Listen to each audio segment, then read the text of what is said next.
Good afternoon, everyone. Later today, President Trump and the First Lady will welcome King Charles and Queen Camilla for a state visit here at the White House. First Lady Melania Trump has led all of the preparation for the state visit, which will honor the long-standing and special relationship between the United States and the United Kingdom. As I told many of you on Friday afternoon, I thought that would be my last time taking your questions until after my maternity leave. But given the attempted assassination of the president and, quote, top Trump administration officials, as the depraved shooter noted in his manifesto at the White House Correspondents Association dinner on Saturday evening, I felt it was prudent to be here today to answer your questions and inform the American people about how the administration is responding to yet another attempt on President Trump's life. Saturday was supposed to be a joyful evening, celebrating free speech and the First Amendment with all of you, members of the press. Instead, the night was hijacked by a crazed anti-Trump individual who traveled across the country to assassinate the president and as many administration officials as possible. This is the third major assassination attempt against President Trump in 2 years. No other president in history has faced such repeated, serious attempts on his life. First and foremost, the President, the First Lady, and everyone in this White House are extraordinarily grateful to the brave law enforcement professionals who sprang into action to apprehend the would-be assassin and keep all of us safe. The President would especially like to express his gratitude to the men and women of the United States Secret Service who acted with the utmost professionalism, courage, and sense of duty. This includes the heroic agent who took a bullet to the chest. Thankfully, he was saved by his bulletproof vest. Minutes after returning here to the White House to the Oval Office, despite fighting Secret Service to try to stay and keep the dinner going on Saturday, ahead of addressing you here in the briefing room, President Trump was intent on speaking to this brave agent to ensure he was okay. And the agent assured the president that he was. As you know, I was seated next to President Trump and the First Lady when the shots were fired before Secret Service swiftly moved us to safety backstage. The president's calm in the face of chaos, while yet another individual was trying to take his life, was really remarkable to witness, and it's something I will never forget. President Trump is fearless because he loves this country, and he is willing to put his own life on the line to deliver on the promises that he made to the American public who elected him here into the highest office in the land. And while we are blessed to have a fearless president, we should not live in a country where such constant fear of political violence permeates our society every single day. We can and we should have fierce disagreement in this country. As you all know, we disagree often, myself in this role and all of you in the news media, but those disagreements must remain peaceful. Debating, peaceful protesting, and voting are how we need to settle disagreements, not bullets. Nobody in recent years has faced more bullets and more violence than President Trump. This political violence stems from a systemic demonization of him and his supporters by commentators, yes, by elected members of the Democrat Party, and even some in the media. This hateful and constant and violent rhetoric directed at President Trump day after day after day for 11 years has helped to legitimize this violence and bring us to this dark moment.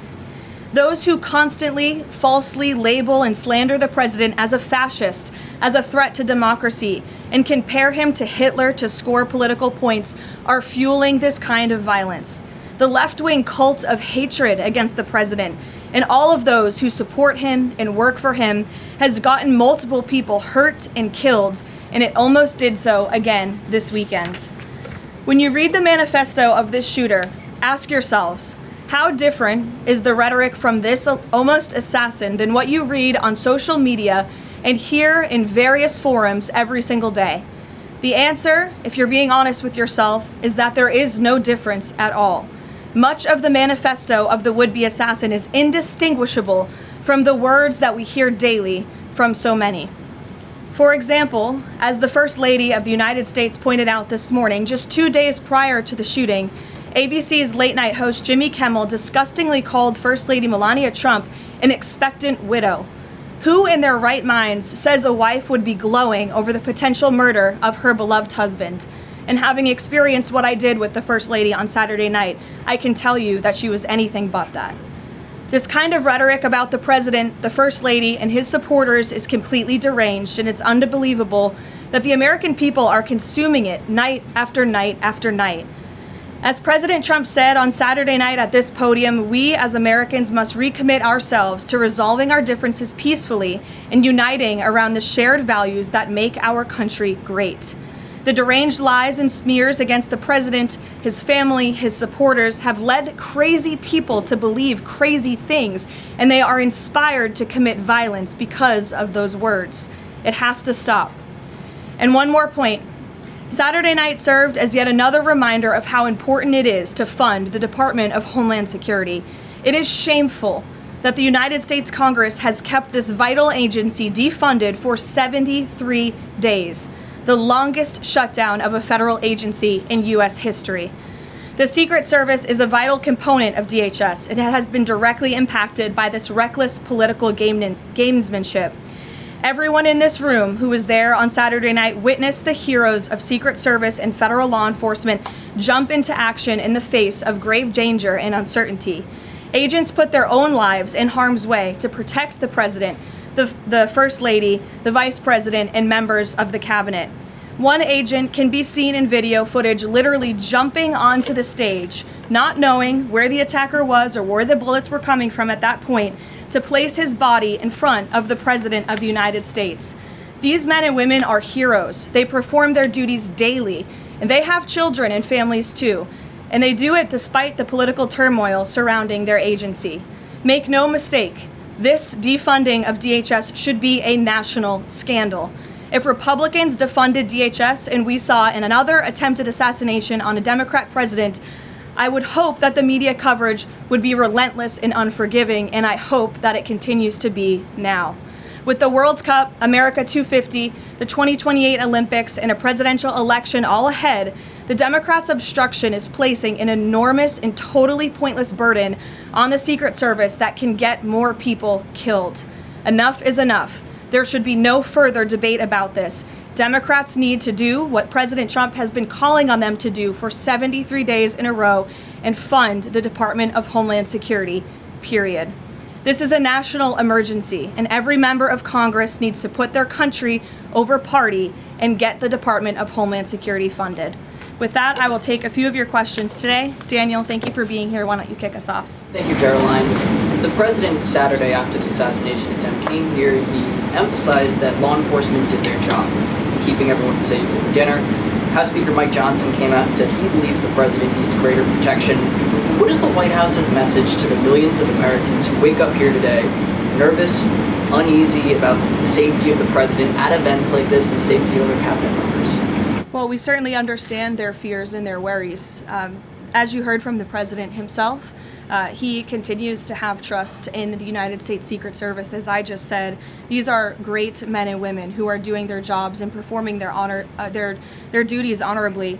As we all witnessed on Saturday evening, within minutes, the president, the first lady, the vice president, members of the president's cabinet were ushered out of the room. The perpetrator who sought to inflict massive harm, as we all now know with the release of the manifesto on administration officials and the president himself, was stopped at the security perimeter that was set up. He tried to charge through it, as you saw on video, and he was quickly neutralized by Secret Service, and thank God that he was.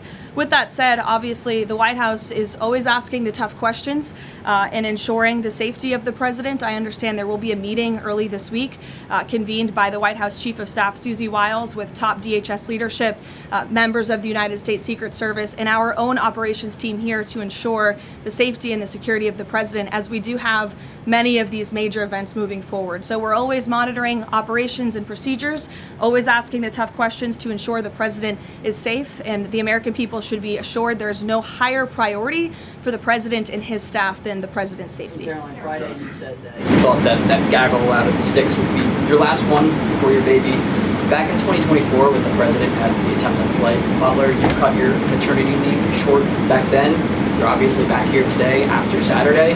Can you just elaborate a little bit why you felt it was important to be here to brief the media and talk to the American people from the stand? Sure. It's sort of crazy timing when you put it that way for both children with 2 assassination attempts against the president. I'm honored to work in this job. I view this job as the president's spokesperson and the White House spokeswoman as public service. It's not just any job. I'm honored to do it, and I'm honored to work and speak on behalf of President Trump, who has faced unprecedented adversity and challenges, and I'm honored to work for him. And again, as I witnessed on Saturday night, just his dogged resolve and determination to get back onto the stage, and he was pushing Secret Service and law enforcement to allow him to address, and that really, I think, hopefully gives the country the type of strength that we need. And I certainly know as his spokeswoman, and I can speak on behalf of all of the staff here at the White House, the president inspires all of us to just keep going and keep fighting every day. Thanks, Daniel. And congrats to you on your new baby. He's beautiful. Aisha. Just on the rhetoric, you mentioned the First Lady and Jimmy Kimmel. Jimmy Kimmel's comments were, Mrs. Trump, you have a glow like an expectant widow. And he said this days before the shooting, but there does seem to be a normalization of rhetoric about assassinating this particular president. How can this administration try to put an end to this? Well, I think you heard it directly from the president on Saturday night, Aisha, that in his words, we need to recommit ourselves as a country to toning down the rhetoric and to unifying around what makes our country great. That's true of everyone who works in this White House, but as I said, it's also true of everyone who has a voice and a platform across this country, whether you're on television, a podcast host, people listen, and when you have mentally disturbed individuals across the country who are listening to this crazed rhetoric about the president day after day after day, it inspires them to do crazy things. And unfortunately, it's not just the media, it is the entire Democrat Party has made their pitch to voters across the country that Donald Trump poses an existential threat to democracy, that he is a fascist, and that they compare him to Hitler. I mean, these are despicable statements that the American people have been consuming for years. And so many mentally perturbed individuals are led to believe these words are truth and then are inspired to act on it. I have a whole host of examples that we can share with you after. It is pages and pages of major Democrat Party elected officials saying, such as Rep. Hakeem Jeffries just this month said, "We are in an era of maximum warfare everywhere all the time." Governor Josh Shapiro said heads need to roll within the administration. Senator Alex Padilla said people are, quote, dying because of fear and terror caused by the Trump administration. Senator Elizabeth Warren, President Trump is making the country look like a, quote, fascist state. Senator Adam Schiff saying President Trump using a dictator playbook. Senator Ed Markey calling President Trump a dictator, saying that this administration's actions are authoritarianism on steroids. Governor J.B. Pritzker, never before in my life have I called for mass protest disruptions. These Republicans cannot know a moment of peace. You have Rep. Presley saying, "We'll see you in the streets." Rep. Monica McIver, a Democrat representative on Capitol Hill, "We will not take this shit from Donald Trump. He thinks he's a dictator. We are at war." These are Democrat elected officials calling for war against the President of the United States and his supporters. I could go on and on, but again, when you have people in positions of power that are saying things like this every single day for years, you are inspiring violence by people who are already mentally ill. And that's what we've seen against this president for far too long. This is disinformation and misinformation online. There will be bite-sized clips that will go viral to the point where there are Americans in this country that believe that what happened Saturday night was staged. How does this White House tackle that with social media companies out there, whether it's X, Facebook, Instagram? How do they work with these companies to make sure that doesn't get out of control? It's certainly a good question, Aisha. I don't have tangible answers for you on what we're doing with social media companies, if anything at all.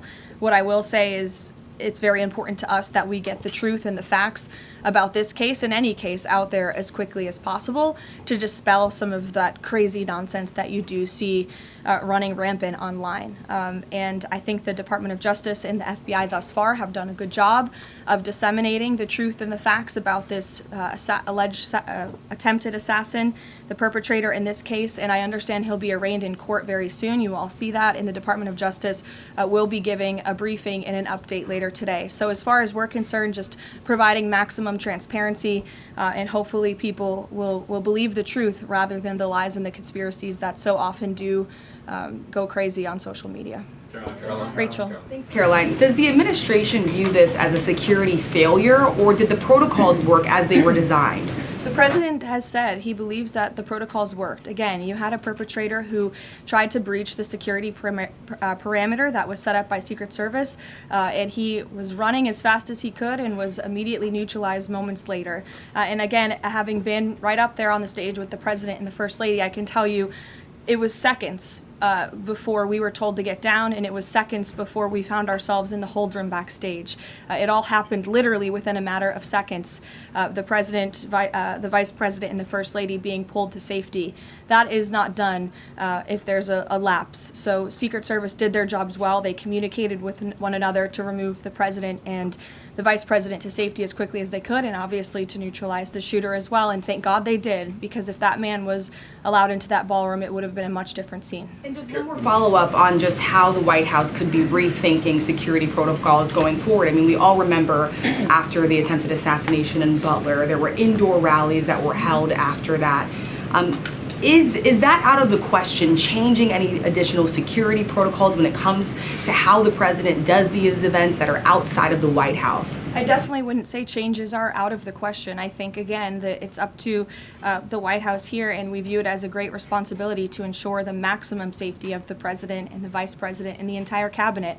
And so we're always looking for ways to improve security. I think if you just sit here and say everything is perfect all the time, that's not a good way to operate. And so the White House will continue to engage with DHS and with Secret Service to find ways to improve and strengthen security. But as far as Saturday night is concerned, the president was satisfied with the response, and he's very grateful to the men and women who provided the response for him and his wife and members of his team.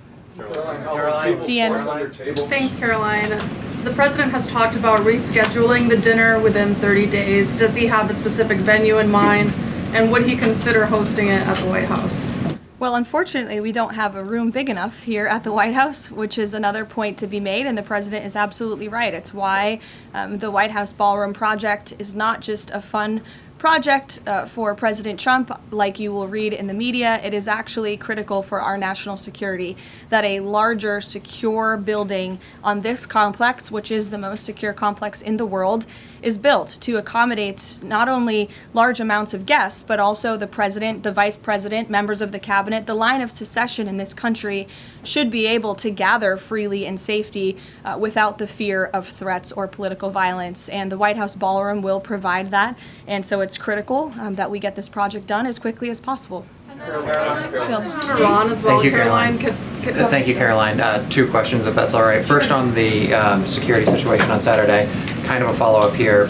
Previous administrations have sent both the president and the vice president to the dinner, but after the foiled attack on Saturday, if the dinner is rescheduled, would President Trump and Vice President J.D. Vance both plan on attending?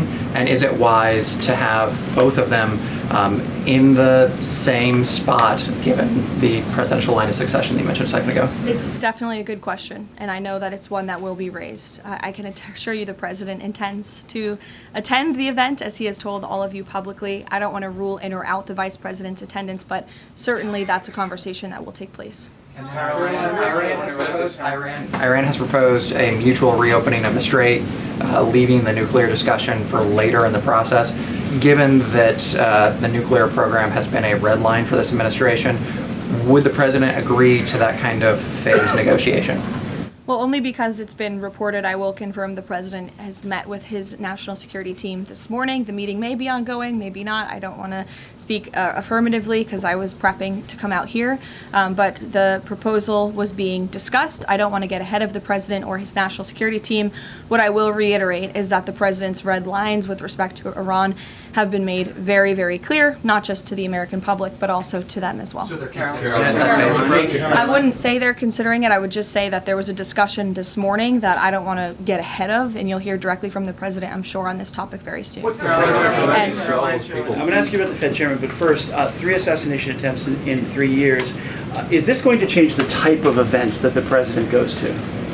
Well, again, that's going to be part of the conversations moving forward. But as you heard from President Trump, he does not want these deranged lunatics and these grave acts of political violence to change our American way of life. And I think it's a very brave thing for him to say. It'd be very easy for him to just hunker down here at the White House where he knows he's safe, but the president wants to be out across the country. He wants to go across the country to meet with Americans. He wants to celebrate the 250th birthday of our nation's anniversary this summer. As you know, we're gearing up for a big UFC fight here on the South Lawn. So there's many exciting events I know the president wants to be part of and will be part of moving forward. He's undeterred in that way, and it's something that inspires all of us here to keep going. Senator Tillis is now dropping his objection to allowing Kevin Warsh to be confirmed because the DOJ has closed their investigation. Is the president satisfied that an Inspector General report into the Federal Reserve is enough to look into these renovations? The president understands that the Inspector General has greater tools at their disposal, perhaps even more powerful than a grand jury, to continue investigating the financial mismanagement of the Fed building, which is a priority for the president. Look, he's a builder himself. When he sees something has a lot of cost overruns, is taking too long, and in this case ripping off the American taxpayer, he wants to get to the bottom of it. I understand Senator Tillis put out a statement saying he'll support Kevin Warsh's confirmation. That has been our position all along from day one. He is more than qualified for the job, and we look forward to working with the Senate on his swift confirmation process. Megan. As a follow-up on Warsh, will the president be satisfied once the Fed's Inspector General finishes that investigation, even if it finds no evidence of wrongdoing? Well, that's a hypothetical question. I'll let the president speak on it when we see the results. It's obviously far too early to say. And relatedly, as a follow-up, now that it looks like Warsh will be confirmed by the end of Jay Powell's term, is he still considering firing Jay Powell if he stays on as governor after that? I haven't talked to him about it specifically, but I think the president will be satisfied once Kevin Warsh is confirmed as the Fed chair, which he should be. Karen. On Iran, the president had said last week that the U.S. has started the process of clearing the Strait of Hormuz of mines. Do you have an update on how many have been removed and an estimate of how long that process could take? I don't, but I would defer you to the Pentagon on that. We'll make sure they get you an answer, Karen. It's an ongoing process, though. It's still actually happening right now. Again, I would defer you to the Pentagon on anything with respect to clearing mines in the Strait of Hormuz. Thank you very much. I know that you said that the White House is reviewing the security protocols for things that could be done differently in the future. Have you identified anything so far that you would like to see done differently, or ask the Secret Service to make any changes in the security protocols for the president, particularly at these large events that are taking place off the White House campus? Not yet, no, but as I said, there will be a meeting here at the White House in the earlier half of this week, so those conversations will take place. And on the line of succession... And I would also just add, look, the Secret Service does not detail their procedures or operations to the public for obvious reasons, because you have crazy people who try to hijack them and get around them. So these conversations will take place in private, but if adjustments need to be made to protect the president, they will be made. The White House discussed doing like it does, for instance, with a joint address to Congress for these large events, and designating someone as the designated survivor for future large events that the cabinet attends. Well, those conversations ahead of the Walker dinner did take place, but there were several members of the cabinet in the line of succession who did not attend for various personal reasons. So designating one survivor was not necessary, as we had several members who were not there already. Caroline, all those people forced to dive under tables and fearing for their lives on Saturday night, including many of the people in this room, myself included. What is the president's message to those people who experienced that terrible trauma and maybe are still fearful today? I think he would say, as he sort of did on Saturday night, coming in here in his tuxedo, we can't allow these crazy people to let us be afraid. We have to keep moving forward, showing up, doing our job, celebrating our country, and doing what we know is right. But certainly we'd like to see the rhetoric against this president and his supporters toned down, because it is inspiring these crazy people across the country to target not just the president, but those who work for him and those who support him. And it must end. Is he following the arraignment of the suspect today? Yes, he is, and I know you all want to follow that too. It's happening in a few minutes, so I'll let you all go. The Department of Justice is also going to be speaking momentarily following the arraignment, and I pray that this is the last time I speak to you for some time until after my maternity leave. So thank you guys. See you soon. 播报新闻是我的日常。必须时刻保持妆容和皮肤的最佳状态。当来到人生中最重要的时刻，也是 KS 逆时奇迹帮助我轻松驾驭，闪闪发光。KS 逆时奇迹活肤露全效精华、精华霜，多达5种 EGF 6大冻龄关键成分，保湿效果让我非常满意，小细纹也不再困扰我。我就是我自己的最佳女主角 ，KS 让我从容自信，光彩动人。我是我人生中的大女主，我的最爱我做主。KS 逆时奇迹系列热卖中，下单请上快点购，透过中天新闻网 App 下单立减50，或输入 CTI 推荐码有额外折扣。